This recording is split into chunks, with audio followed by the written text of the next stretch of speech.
Good afternoon, good morning. It's Mark Johnson from Loyalty 360. Hope everyone's happy, safe, and well. Welcome you back to our Loyalty Live series.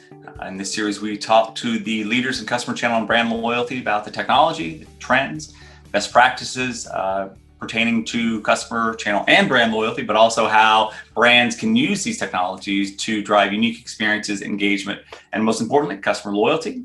In the month of April, I'll get this right, we have launched a mini-series around the top 3 topics we saw coming out of a survey in January of our supplier partners with regard to what they are seeing in the market. So today, we have the pleasure of speaking with Bindu Gupta, who's the head of Loyalty Strategy Consulting at Comarch. Bindu, how are you today? I'm great, Mark. How are you? I'm doing great. Thanks for asking. For those who don't know, can you give us a little bit of background about your company and your role within Comarch? Sure. Yeah. Those of you who don't know Comarch, we are based out of Poland back in the 90s. This is when we started the company, and it's grown tremendously. It's about 7,000 employees now. Very technology focused, but also we have a full suite of services. So end-to-end, customer care available. I'm focused on the loyalty side. So I'm heading the loyalty strategy consulting practice out of the New York office. So my job is to help clients, build their loyalty programs, get them through the whole execution, implementation, and make sure they keep growing, along with us. Okay. As I mentioned, we did a survey earlier this year that looked at some of the kind of trends. That's the top 3 trends, and they were highlighted in the Q1 magazine for Loyalty 360. So we wanted to drill down to explore these topics a little further. And the first one that we saw, which is very important to marketers of brands, is data integration.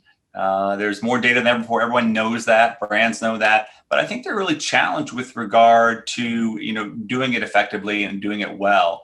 How do you think brands will need to change the way they are looking and using data, to meet and exceed the expectations of the customers? Well, data has always been important, right? So right now, the whole fact that your customer is online way more than before, you have this opportunity to collect important data points on them.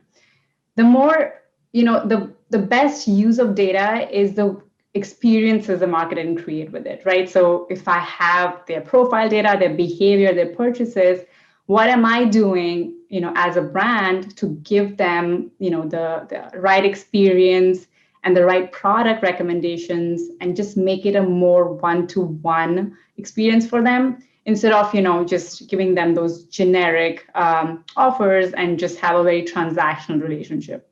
So I feel like data, of course, plays an important role. There are way more important aspects of it, which are underutilized today. And on top of that, now that consumers are expecting to have a increased level of trust, right, with the data they're providing, brands have the responsibility to ensure they give the right information to their consumers. How are they keeping the data safe? So I guess, there are multiple levels of making it happen. Okay. Obviously, with kind of the changes that we see, the more data than ever before, but there's also, what's going on with Google and Facebook, what's going on with cookies. It's going to be harder and harder to market to potential customers going forward. So the increase in focus around zero-party data, declared data, seems to be something that brands should be looking at. How should brands be looking at zero-party data, declared data, to optimize their real-time interactions? Right. So that's a great question. Zero-party data is the necessity right now. As you said, third-party data is going to go away. And zero-party data is, again, that trust which the consumer is putting on the brand, because they are sharing this data with you. So the brands, of course, have to use it, to their best capacity, make it as one-to-one in terms of their experiences, as we were just talking about. And a great way to do that is, of course, loyalty programs, right? So this is a connection the consumer already has with the brand. they are providing you more and more zero-party data through their activity, on their loyalty programs. So what can we do to take that program and that experience to the next level? That's primarily where brands can differentiate themselves. And I guess the best use of technology could be through AI and machine learning to use the zero-party data and really drill down into profile attributes and preferences of their customers. Okay. The second theme that we saw was personalization. Everyone's talking about personalization, as you know, as everyone knows, very important to understand the customers and market to them, and not just changing the name and an email, but getting more to hyper personalization. It's something we continue to hear more about. What does hyper personalization mean to you and your organization?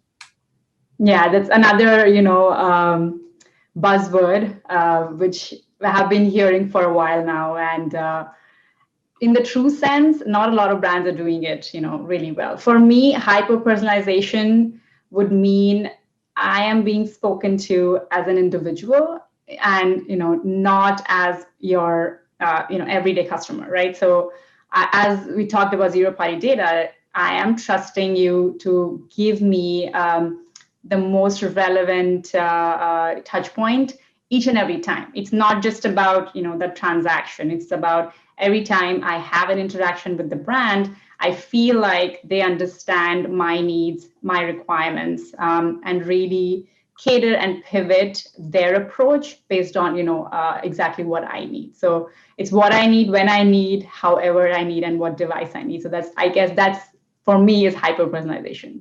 Okay, great. Obviously, hyper personalization is very important. Being able to have the targeted offers, the experiences, those are very important to driving unique experiences and engagement, and working towards long-term loyalty. How can the hyper-personalized messages and approach lead to a higher customer lifetime value for brands?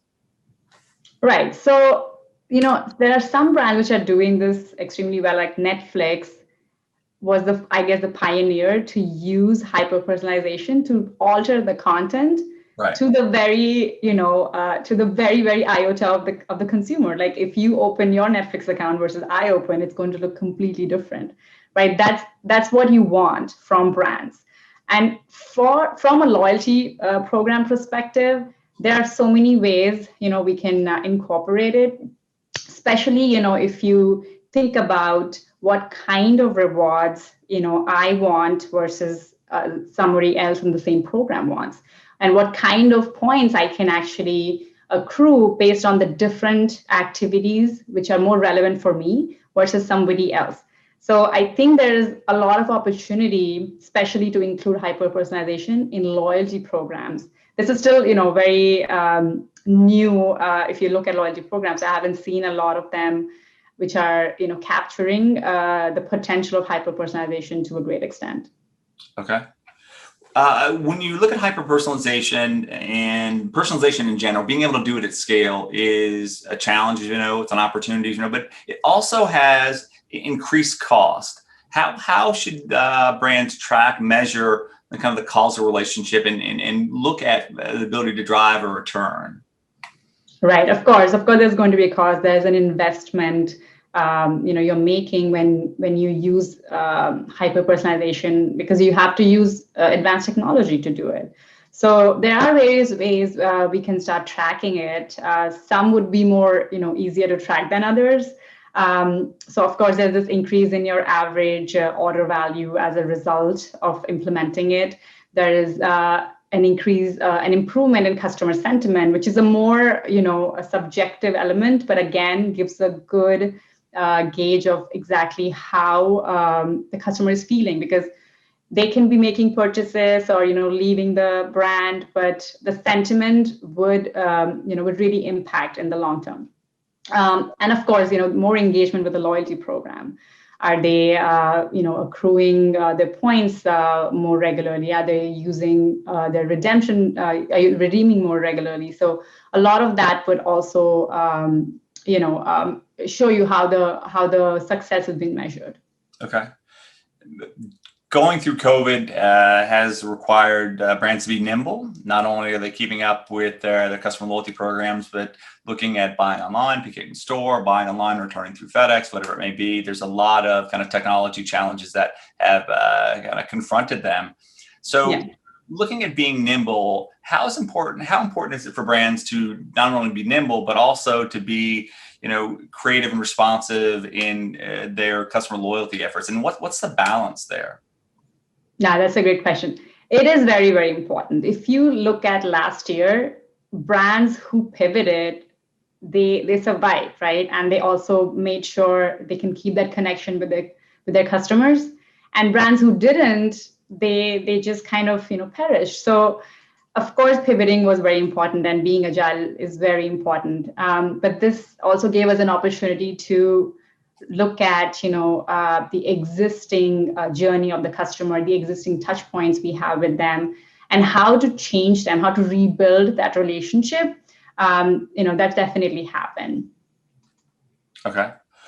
When brands run customer loyalty programs, there's challenges with regard to technology. We just released our first Technology Day report. It's a smaller analyst report. We have a big report coming out in the fall. We help brands with regard to what technology could potentially work for them, but it's a huge challenge. Understanding the technology, how they integrate, what the roadmap may look like. What do you see with regard to technology, and how should brands be marketing, who are marketing, managing that technology process that can be very, very challenging at times, and to get things right? Right, of course. Your strategy is as good as the way you execute it, right? So technology is super important. Of course, the whole the tech stack you have for marketing is going to be super important.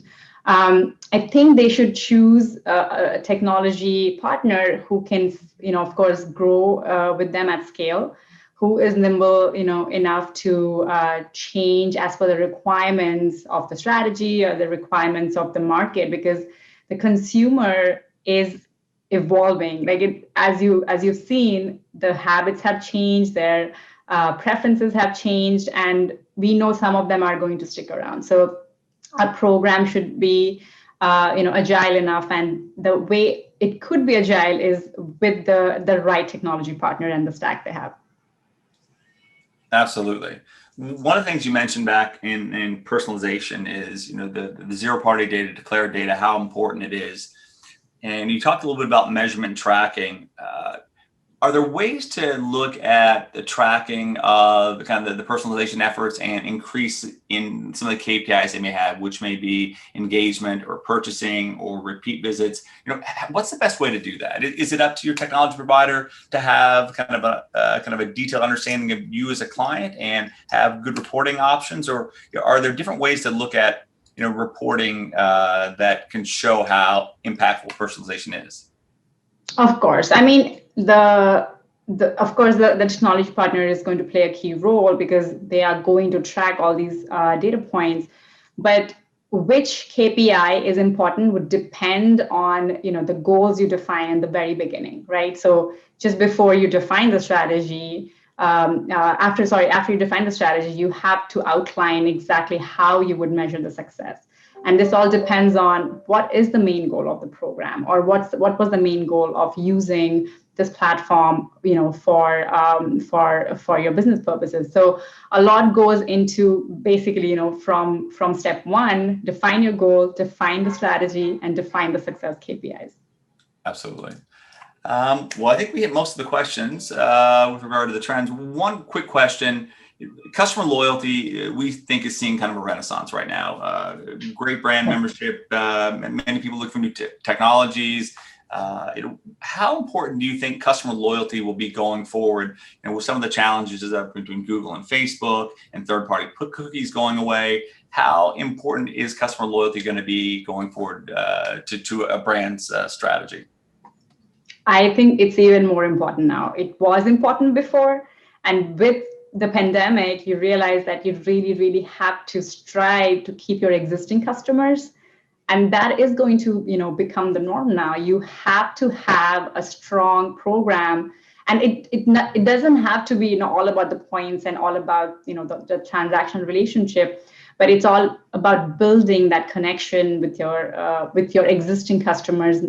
You need to keep them, right? So how are you going to what ways are you going to do to keep them is extremely important. So I've seen some really interesting ways brands have tried to achieve that.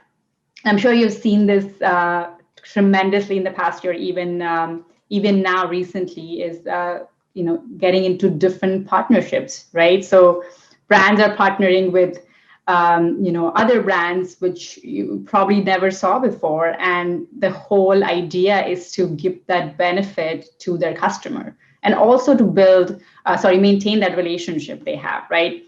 Like, for example, Marriott Bonvoy just announced partnership with Uber.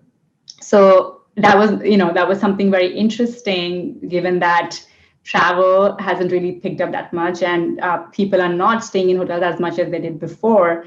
But they are using this partnership to reward points, just because the people are using Uber more. So this is a great way to keep top of mind, give that benefit to the customer with the behaviors they have newly adopted or just increased as a result of the change in environment. Okay. The last question we have for you, what other emerging trends do you see that are going to be important, impactful in the remainder of 2021 and going forward? You are a Comarch, respected leader in the industry, and would love to see, hear what you guys are seeing that others should be considering. Right. So I believe that partnerships would be a big trend going forward. I also think there'll be more use of AI and machine learning. But consumers are also expecting a human touch. So there's this balance brands have to make, by using those chatbots versus your actual human customer service agents, as an example. But really, maintain that balance of technology and human going forward. And the other thing I feel which brands are going to keep in mind is how to future-proof their loyalty programs, because something like this happened now, but fingers crossed it doesn't happen again. But you do have to prepare yourself, keep those checks in place, so you're just easy to change course when you need to. Absolutely. Well, Bindu, it's been great speaking with you. I definitely agree with you that partnerships are going to be very important. We see that as well. And it's great having your insight, and look forward to hearing more from you and Comarch for the remainder of 2021. Thanks again. Thanks, Mark. It was great talking to you too. Absolutely. And everyone, tune back in next Tuesday at 1 p.m. We'll have another exciting episode of Loyalty Live. Thank you very much, and have a great weekend.